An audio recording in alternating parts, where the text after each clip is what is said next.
የመከላከያ ጥብቅ ዝግጅት ህወሓትና ኤርትራን ጉድ ያስባለው መረጃ ሰሞኑን ይፋ የተደረገው መረጃ የበርካቶችን ቀልብ ስቧል። ብዙዎች በሐዘን እንዲዋጡ አድርጓል። ያለፈውን የትግራይን ጦርነት አስከፊ ገጽታ ያሳየ መረጃ ማስብሏል። የሰው ልጅ የሞራል ውድቀት የሚያሳይ ጥናት እየተባለ ይገኛል። ከሰሞኑ የትግራይ ጄኖሳይድ አጣሪ ኮሚሽን ጥናት እንደሚያሳየው በሁለት ዓመታቱ የሰሜኑ ጦርነት ወቅት 152108 የትግራይ ሴቶች መደፈራቸውን የሚያመላክት ሲሆን ሌሎች በርካቶች ደግሞ በተለያየ መልኩ የሚገለጽ ጾታን መሰረት ያደረጉ ጥቃቶች እንደደረሰባቸው አስታውቋል። በትግራይ ጦርነት በሴቶች ላይ ብቻ የደረሰው ጥቃት ወደ 400,000 ይጠጋል ተብሏል። የጥቃቱን ፈጻሚዎች በተመለከተም ዝርዝር መረጃን ያስቀመጠው ይኸው ላለፉት 4 ዓመታት የተሰራው ጥናት ከአጠቃላይ ጥቃቶቹ 55% የሚሆኑት በኤርትራ ሰራዊት፣ 35% የሚሆኑት ደግሞ በኢትዮጵያ መከላከያ ሰራዊት ወታደሮች መፈጸማቸው ተገልጿል። ከዚህ በተጨማሪም 5.7% የሚሆኑት በአማራ ኃይሎች፣ የተቀሩት በተለያዩ ኃይሎች በጋራ የተፈጸሙ ስለመሆናቸው ጥናቱ አመላክቷል።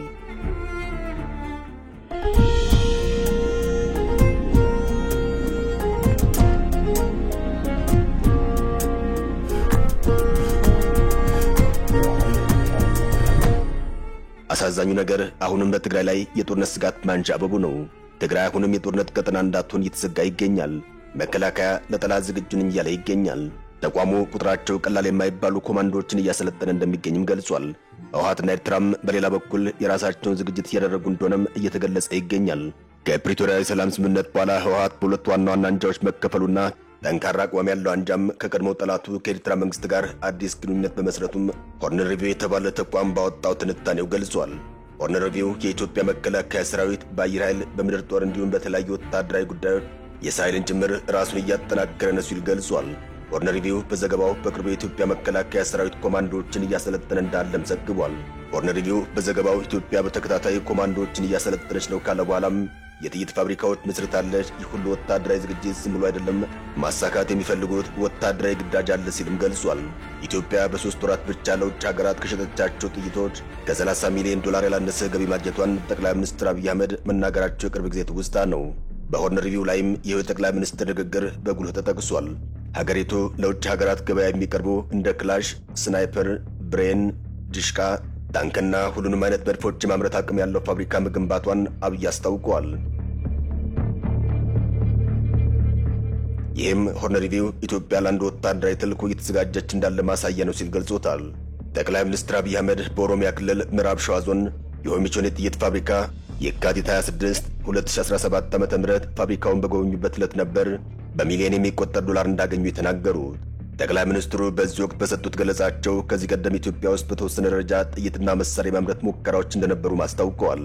በ2015 ዓ.ም በአምቦ ከተማ አቅራቢያ በሚገኘው የሆሚቾ አሙኒሽን ኢንጂነሪንግ ኢንዱስትሪ ውስጥ ተከላ የተጀመረው ዘመናዊ ፋብሪካው 2 ዓመታትን ባልሞላ ጊዜ ውስጥ ጥይቶችንና የተለያዩ አይነት የጦር መሳሪያዎችን ወደ ማምረት መሸጋገሩን ጠቅላይ ሚኒስትሩ በዚሁ ጊዜ መናገራቸው አይዘነጋም። ፋብሪካው የሮቦቲክ ቴክኖሎጂ በመጠቀም በሰዓት በጣም ከፍተኛ የማምረት አቅም ያለው መሆኑን አመላክተዋል። እኔ ወታደር ነኝ። በውትድርና አካባቢ የሚጎሉ ነገሮችን በኦፕሬሽን ጊዜ እንዴት አስቸጋሪ እንደሆኑ ረዳለሁ፣ ይገባኛል። አሁን ኢትዮጵያ ስጋት የለባትም። ጭንቅላት ያላቸው ልጆች አሏት፣ ጀግና ወታደሮች አሏት። ከግብዓት አንጻር የነበረባትን ውስንነትም ከሞላ ጎደል ፈትተዋለች ማለታቸው አይዘነጋም።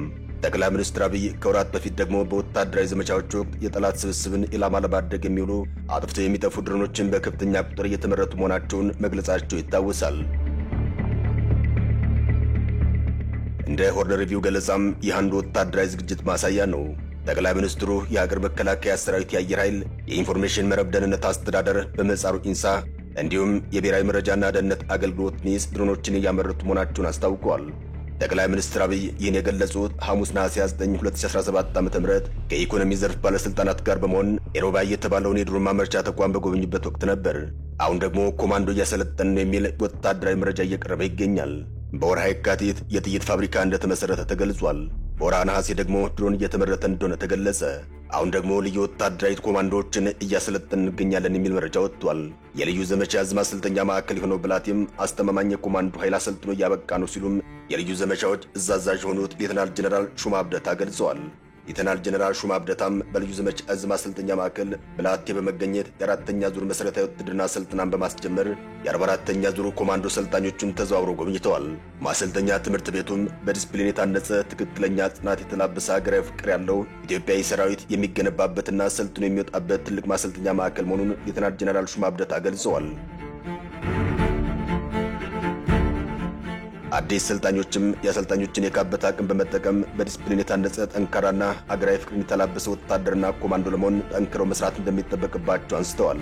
ኮማንዶ ማለት በታማኝነትና በቅነት ራሱን አሳልፎ መስጠት፣ ለሀገሩና ለሕዝቡም አኩሪ ታሪክ የሚሰራ የውጊያ ማርሽ ቀያሪነትን የተላበሰ በአጭር ሰዓት በመድረስ ውጊያ የሚያስተካክል የዘገዩ ውጊያዎችን የሚያፋጥን ጀግና ነው።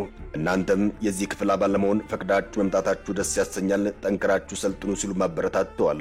አገራችን ወደ ከፍታ እየተጓዘች ነው። ለዚህ እድገትና ከፍታ ደግሞ የሰራዊታችን ሚና የጎላ ነው ያሉት አዛዡም እንደ ሀገር በተሰሩ የልማት ስራዎች ከኪሱ ገንዘብ አውጥቶ ቦንዱ ከመቁረጥ ጀምሮም በጉልበቱ እስከ መስራት እንዲሁም የሚሰሩ ሀገራዊ ልማቶችን ደህንነታቸውን ጠብቆ እንዲጠናቀቁ በማድረግ እስከ ሕይወት መስዋዕትነት ድረስ አበርክቶት ማድረጉን መግለጻቸውን ከመከላከያ ሰራዊት የማህበራዊ ትስስር ገጽ የተገኘው መረጃ ያመላክታል።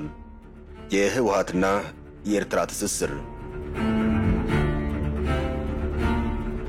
መከላከያ ሰራዊት ራሴን ለወታደራዊ ተልዕኮ እያዘጋጀ ነው ሲል ተደምጧል። ይህ መከላከያ ዝግጅትም በሆርን ሪቪው ተገልጿል። ህወሓትና ኤርትራ በበኩላቸው ሌላ ዝምድናን ፈጥረናል እያሉ ይገኛል።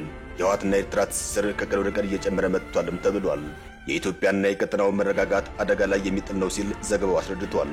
የህወሓት የውስጥ መከፋፈል ትንታኔው እንደሚጠቁመው ከጦርነቱ ማብቃት በኋላም በህወሓት ውስጥ ከፍተኛ የሆነ የሐሳብ ልዩነት ተፈጥሯል። በቀድሞው የጊዜ አስተዳደር ኃላፊ አቶ ጌታቸው ረዳ ይመራ የነበረውና እንደ ሌተናል ጀነራል ጻድቃን ገብረትንሳኤ ያሉ አመራሮችን ያካተተው ይህ ቡድን የፕሪቶሪያውን ስምምነት ሙሉ በሙሉ በመደገፍ ከኢትዮጵያ ፌዴራል መንግስት ጋር መስራትን መርጧል። አቶ ጌታቸው ረዳም በመጨረሻ ከጊዜ አስተዳደሩ ለቀው በጠቅላይ ሚኒስትሩ እንደ አማካሪነት መሾማቸው የዚህ አካሄድ ማሳያ ነው ተብሏል። በአንጻሩ በህወሓት ውስጥ ከፍተኛ ስልጣን ባላቸው እና ወይዘሮ ፈትለወርቅ ገብረ እግዚአብሔር በሚመሩት የድሮ ህወሓት አመራሮች የተዋቀረው ያንጃም ከፌዴራል መንግስቱ ጋር ያለውን ግንኙነት የሚቃወም ሆኗል። ዘገባው ይህ ቡድን በአሁኑ ወቅት ከኤርትራ መንግስት ወይም ህግደፍ ጋር የፖለቲካና የኢኮኖሚ ትስስር እንደፈጠረ ይገለጻል። እንደ ዘገባው የአዲስ የህወሓት ህግደፍ ግንኙነት በዋናነት በትግራይ የሚገኙ እንደ ወርቅ ያሉ የተፈጥሮ ሀብቶችን በኤርትራ በኩል በህገወጥ መንገድ በመሸጥ የገንዘብ ምንጫቸውን ለማጠናከር ያለመ ነው።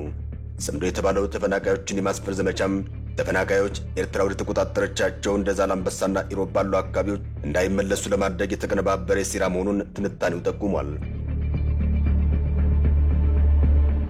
ይህ ግንኙነት ድንገት የተፈጠረ ሳይሆን ግብፅና የአውሮፓ አጋሮቿ የጠቅላይ ሚኒስትር አብይ አህመድን አስተዳደር ለማዳከም በማሰብ የቀድሞዎቹ ህወሓትና ህግደፍ ግንኙነት እንደገና እንዲያንሰራራ በማድረግ የተቀነባበረ ነው ሲል ዘገባው ይከሳል።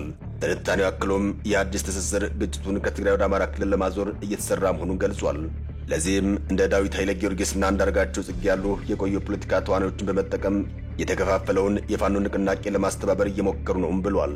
የዚህ እቅድ የመጨረሻው ግብም ወደ ሸዋ በመዝለቅ በአዲስ አበባ ላይ ጫና በመፍጠር ዓለም አቀፍ ጣልቃ ገብነትን መጋበዝ እንደሆነም ትንታኔው አስረድቷል። የሆርን ሪቪው ዘገባ በሰሜን ኢትዮጵያ ያለው የጸጥታ ችግር ከሀገር ውስጥ አልፎም የቀጠና ኃይሎች ጣልቃ ገብነት፣ የሀብት ብዝበዛና ድንበር ተሻጋሪ ሴራዎች የተሳሰሩበት ውስብስብ የግጭት ስነ ምህዳር መፍጠሩን አመላክቷል። ህወሓት ከሰሞኑ ያልጠበቀው ወታደራዊ አመፅ ተቀጣጥሎበታል። ከዚህ አመፅ ጋር በተያያዘም በህዝባዊ ወያኔ ሓርነት ትግራይ ወይም ህወሓት ታጣቂዎችና በድርጅቱ አመራሮች መካከል ከፍተኛ አለመግባባት ተፈጥሮም አመፅ መቀስቀሱንና ድርጅቱም ለመበተን ተቃርቧል ሲሉ በሶማሊያ የኢትዮጵያ አምባሳደር ሱሌማን ደደፎ የተባሉ ፖለቲከኛ ገልጸዋል። በእርግጥ ፖለቲከኛው በህወሓት በኩል ትግራይ ጠል ፖለቲከኛ ተብለው ይወቀሳሉ። ነገር ግን እኚሁ ፖለቲከኛ አሁንም በህወሓት ላይ መረር ያለ ሐሳባቸው መሰንዘራቸውን ቀጥለውበታል። አምባሳደር ሱሌማን ደደፎ በኤክስ ገጻቸው ላይ ባሰፈሩ ጽሑፍ የትግራይ ህዝብም ሆነ የድርጅቱ ታጣቂ ኃይል በህወሓት አመራሮች ላይ ትዕግስትና ተስፋው ተሟጥቷል ሲሉ ተደምጠዋል። እንደ አቶ ሱሌማን ገለጻም ለዓመታት የድርጅቱ የጀርባ አጥንት የነበረው የታጠቀ ኃይል አሁን ላይ ለአመራሩ ጀርባውን በመስጠቱ የድርጅቱ የመጨረሻ ምሽግ እየተደረመሰ ይገኛል ሲሉም ተደምጠዋል። ህወሓትና የትግራይ ህዝብ አንድ ናቸው እያሉ ሲያጭበረብሩ ኑረዋል። አሁን ግን ከታጣቂዎቻቸው ጋር እንኳን አንድ መሆን አቅቷቸው ርቃናቸውን ቀርተዋል ያሉት አቶ ሱሌማን የተቀሰቀሰው አመፅ ተጨማሪ የህይወት መስዋዕትነት ከማስከተሉ በፊት የህወሓት አመራሮች በቁጥጥር ስር ውለው ለፈጸሙት ወንጀል ተጠያቂ መሆን አለባቸው ሲሉ በመግለጫቸው አሳስበዋል። አበቃን። ሰናይ ጊዜን ተመኘን።